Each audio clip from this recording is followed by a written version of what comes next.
Hey guys, FilthyRobot here, continuing our playthrough of EU4 with Arumba, where my luck is caught up with us, and we're only getting negative events from now until the end of the game now.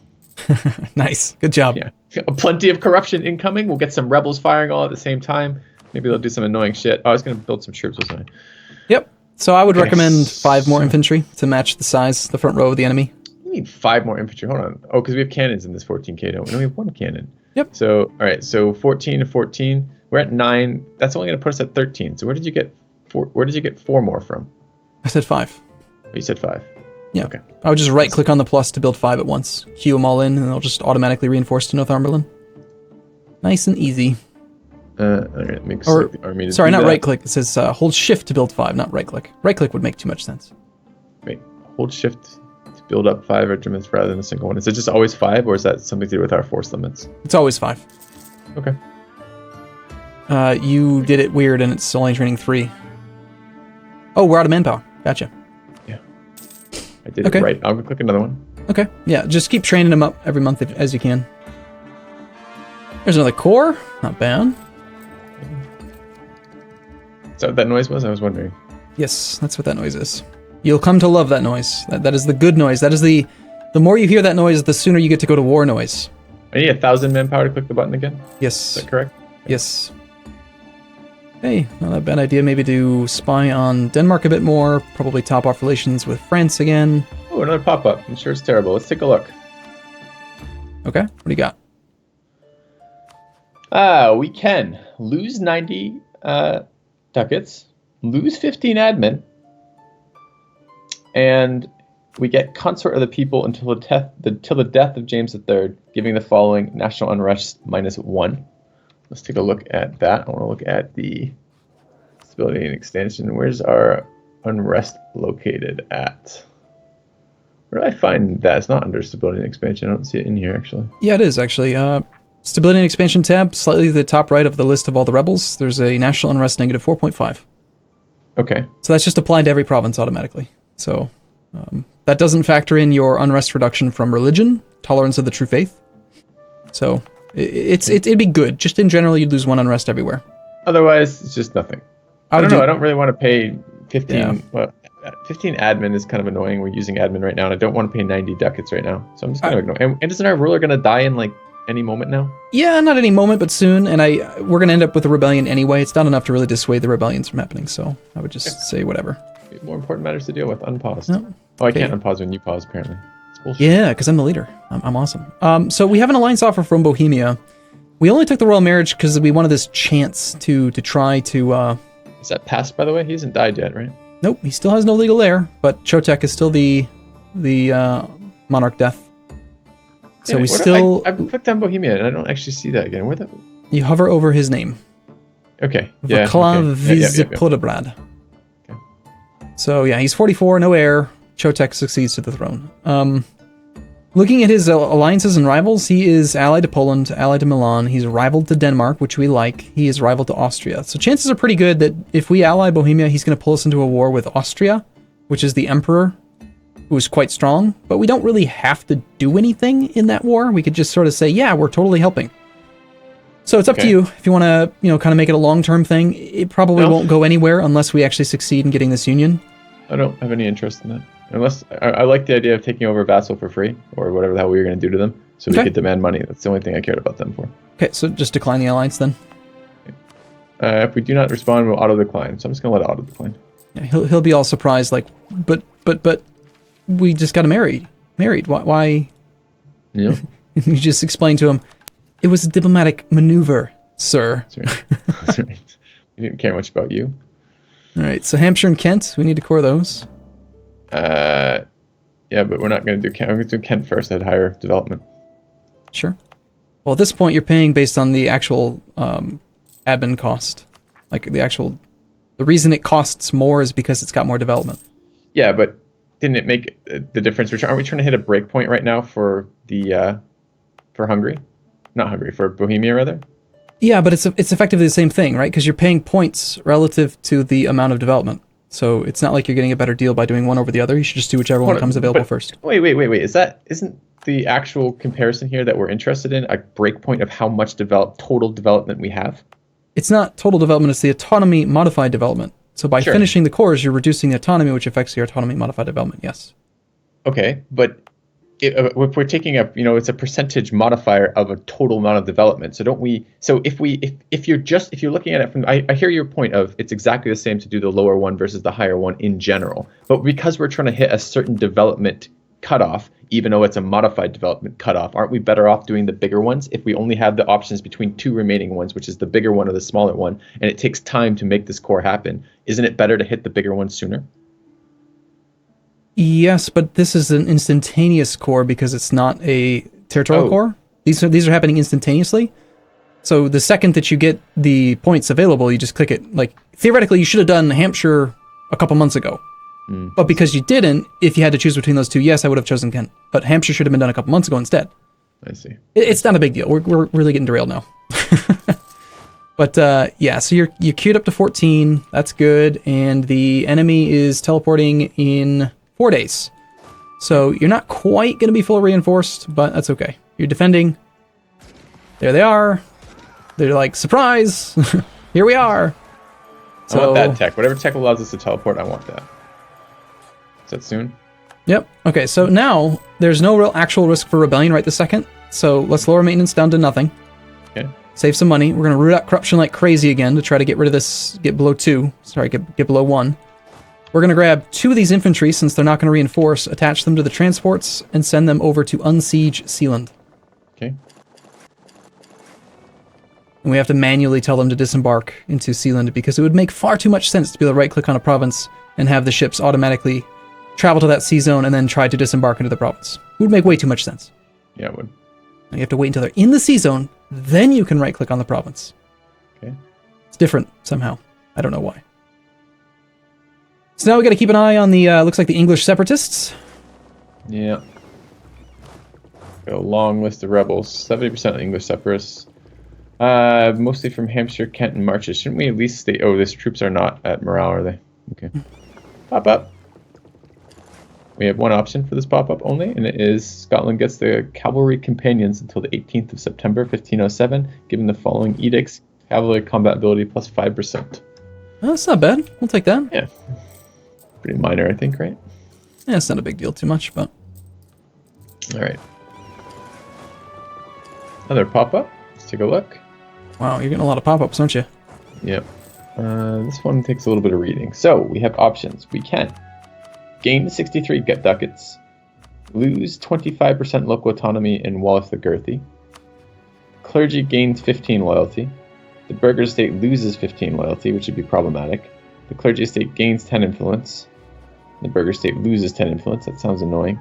Or we can give a mild reprimand to the... Oh, this is the problem with having all this shit, like, right at the border, Arumba. Mm-hmm. Dangerously. So, we either gain loyalty with the clergy and gain influence with the church, clergy, and lose with burghers for loyalty and influence, or we just lose with the clergy. Lose loyalty or influence? Both with both. So our options are help the clergy and fuck the burghers, or just fuck the clergy. Okay, well, if you look at it, neither of them are actually at a danger point right now because we revoked land from them. But it's not. It's their loyalty that's actually going to be the problem here, because either way, we're losing 15 loyalty, and that's going to put them under... Okay, we just buy it back. It's 79.51 ducats to make the clergy happy. Make generous donation. We can, or you could seek support amongst the clergy, which will give them 15 loyalty at a cost of 10 prestige. That's no big deal. Let's just seek support. I like that better, so I'll just do it. Done. Okay. Simple, no problem. Right.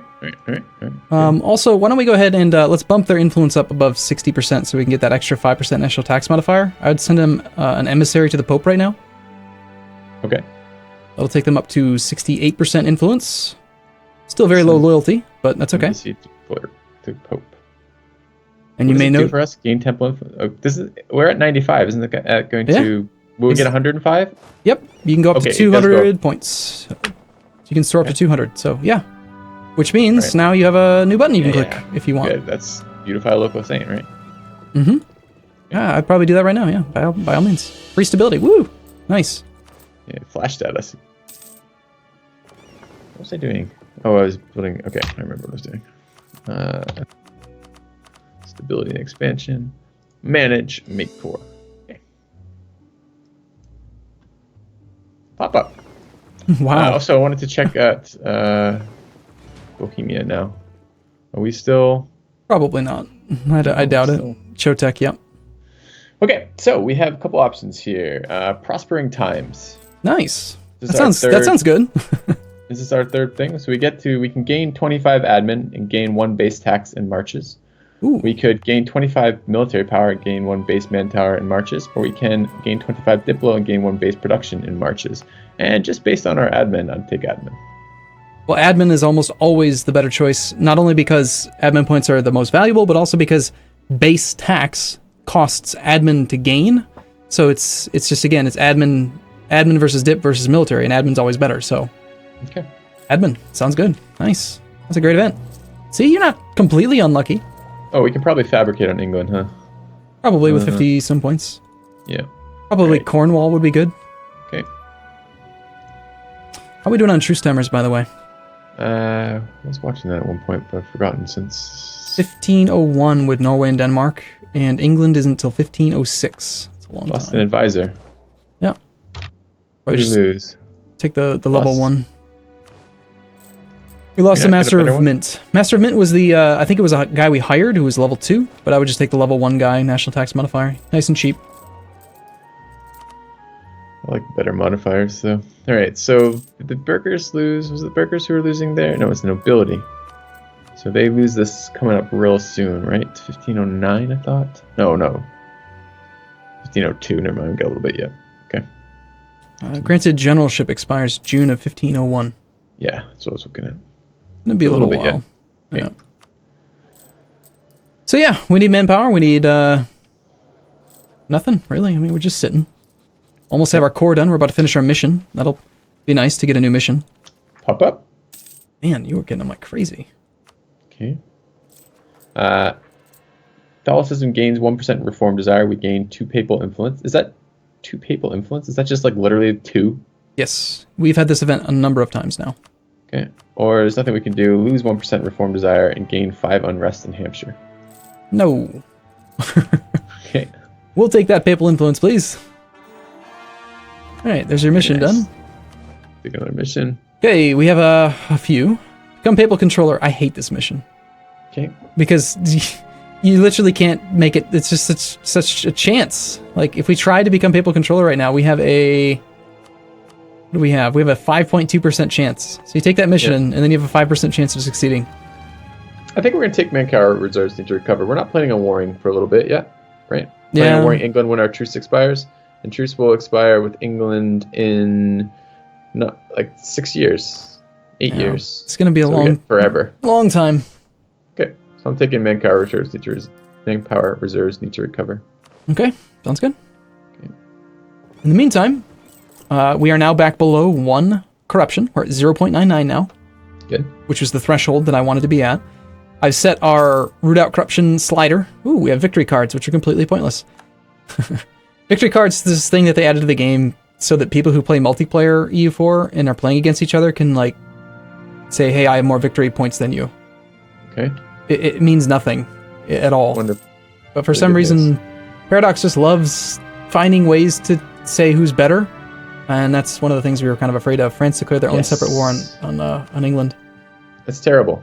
Yeah, but it also means England's going to be weaker. France might take some land from them. Well, he declared reconquest, so he's probably going to take back the 2 provinces that are down in the south, and that's about it. He may try to take Calais. It's possible. All right. Well, that won't be too bad then. Yep. Let's see. I would say we should build a spy network on Pomerania. Now that we're stockpiling a little bit of money, look at that, 14 ducats a month, not bad. Start building some more ships, light ships. But I don't trust the game to do it in provinces that are good, so let's do it manually. Build naval units.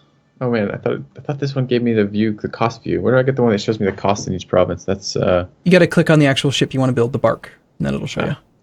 okay. Yeah, so it So looks I like look at the cost. 16 is the cheapest. yeah, We don't get the cheaper one in England. Like I thought London got a modifier for shipbuilding.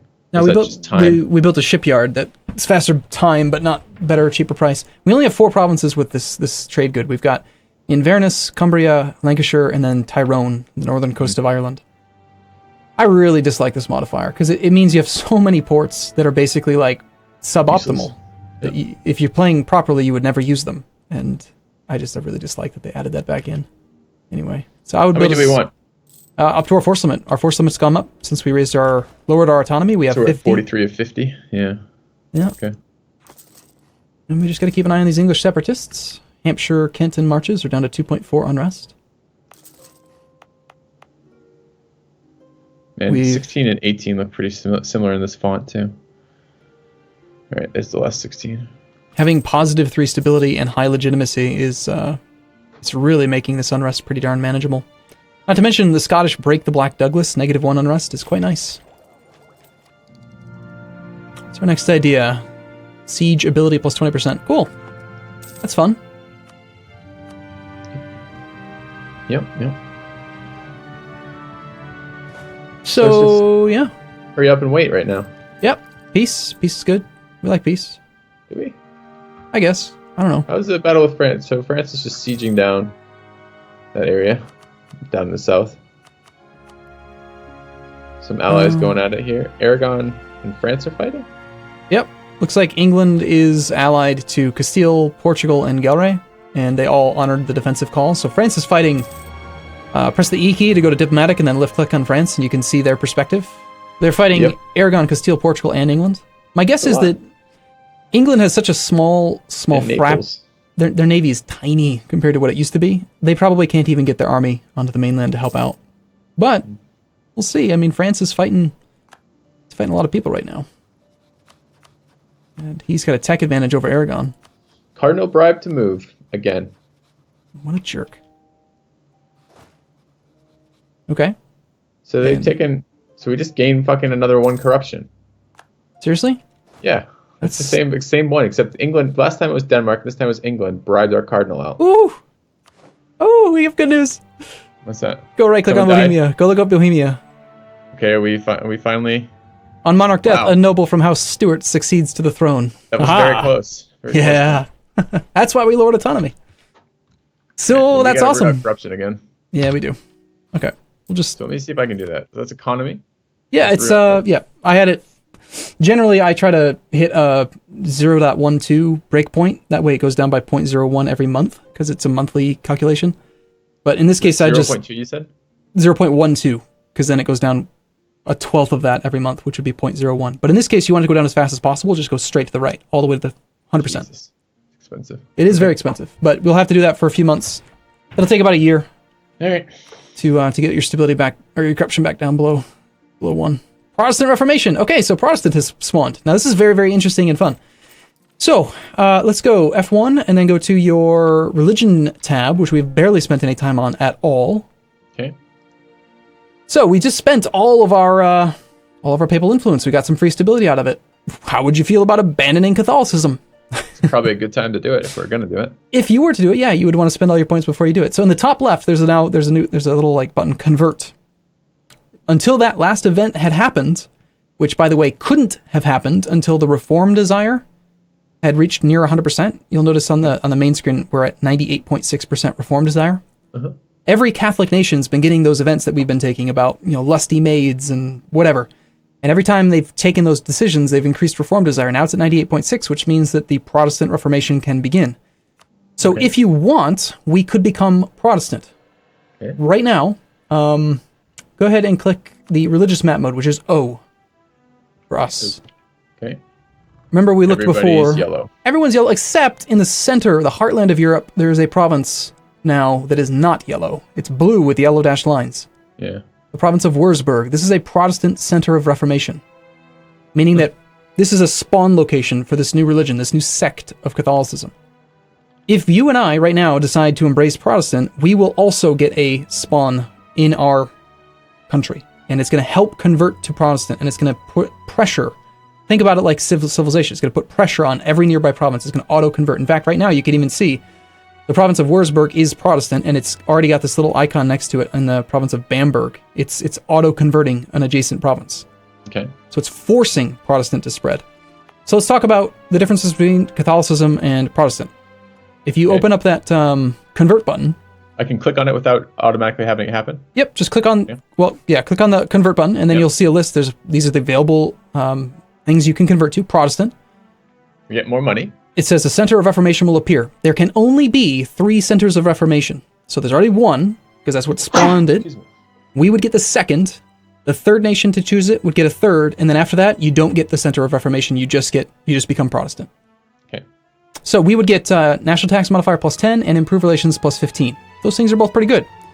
Beyond that, though, hover. Please don't click it yet. Hover over that little tiny button in the top right corner of the Protestant. Convert to Protestant. Protestant becomes the new state religion. We lose 100 prestige. Holy shit. We lose the De Heretico Comborendo Act, which was the decision we took at some point. We gain 370 ducats. Cool. But we also get this temporary modifier for the next 10 years called Religious Zeal, which gives missionary strength versus heretics. So basically, we'll be very, very good at converting our land from Catholic to Protestant for the next 10 years. It'll take us maybe... minus 30 prestige, though? Yeah, you lose basically all your prestige to abandon Catholicism. Can you go negative? Yes, up to negative 100. Beyond that, we lose other things too. One of the things that we get from being Catholic is that Catholicism gives tolerance of the true faith plus 1 and tolerance of heretics minus 1. Okay. If we're not Catholic, we don't get those things. So it doesn't show it there, but we're also going to lose tolerance of the true faith plus 1. I don't know what those do. Tolerance of the true faith means every province that is of your actual state religion has negative 1 unrest. Okay. So it's going to make it a little bit harder to keep our unrest in order. Okay, well, we already have other reasons why our unrest is problematic, and this is going to screw our prestige, which screws a bunch of our combat stuff, right? Yeah, it does. So we could have some problem with these rebels popping up. I mean, I guess they're just rebels, so we could probably crush them anyways. But like, we're gonna have to be fighting a bunch of rebels, which I'm okay with, honestly. But isn't there more important things about this, like our relationships with all the Catholic nations around us? Yeah, that's a pretty important consideration. If you're trying to go for like personal unions, like say over Bohemia, they probably aren't going to like you too much if you stop being Catholic. One of the main reasons they took the royal marriage with us is because we had the same religion. So you at least want to wait for Bohemia to die? I'd like to see what happens there. The risk is that if we don't click this button right now, we're not going to get the Center of Reformation. And you want the Center of Reformation because it gives us these modifiers that we wouldn't get otherwise. We're still going to get the modifiers. The nice thing about the Center of Reformation is that it will just auto-convert some stuff for us very, very quickly for free. So if you're going to go Protestant, you should do it right away. If you're not going to do it, then... I don't have enough information to make this decision. It's not like you haven't given me enough information, but I don't have enough of an idea of how much of an impact religion makes in the game. Okay. So I will roll with what you want to go with on this. Okay, here's what I'd suggest. If you're a brand new player, which you are, but if you're following the series at home or whatever, I would suggest this. This is a huge break point in the campaign. This is where I would say, okay, play Scotland twice. Stay Catholic once, the next time go Protestant. See what happens. It's a completely different game. This is one of those things where it's like, every game will not be the same because in this case, that one specific nation spawned the Reformation. It could have been us. We could have had the event that spawns it, and we wouldn't have had a choice. We would have been Protestant regardless because the event decided that we are going to spawn the Protestant Reformation. So every game will always be different, and I'd say for this time, let's just stay Catholic. Stay Catholic. Sure. Okay. Sounds good. Right. Okay. We probably need to cut this here, right? Yeah, let's take a break here. We'll be back same time, same place tomorrow. See you guys soon. See you in a bit.